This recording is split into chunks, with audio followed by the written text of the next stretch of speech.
Thing about rules is that they only work if everyone agrees to abide by them. You sit down to play Scrabble with the assumption that the people you're playing against aren't going to cheat to get better tiles for higher scores. You step onto a baseball diamond assuming that the opposing team is playing with the proper equipment. You jump into the pool believing that no one is going to urinate in it. Except that we all know that there are people in this world who won't follow the rules. They'll peek into the bag while grabbing a tile. They'll use a corked bat or put something illegal on the ball. They'll pee in the pool. Now yes, there are consequences for bad behavior if someone gets caught. But what are you to do when someone isn't playing by the unwritten rules, the ones we assume that all well-meaning, rational individuals are living under? There's been a lot of talk over the last week about civility. People in positions of power are scared to the point of embarrassment that other people in power have been driven from restaurants and movie theaters because of their beliefs. They believe this anti-civility is bad for our country, and not representative of who we should strive to be.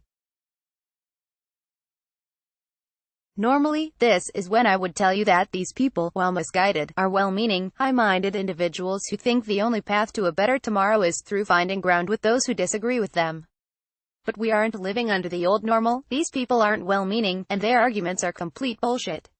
I get it.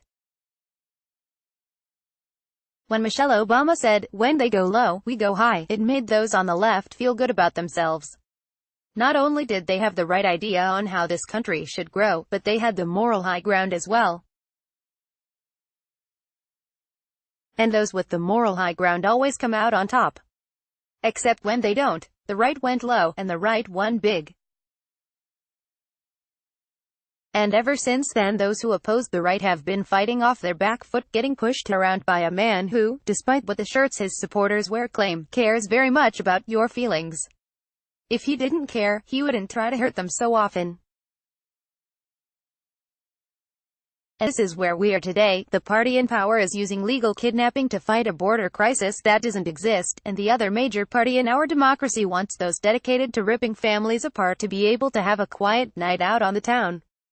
The party in power is using legal kidnapping to fight a border crisis that doesn't exist, and the other major party in our democracy wants those dedicated to ripping families apart to be able to have a quiet night out on the town. Facebook, Twitter, more shares, but they don't feel this way because they care about the American experiment.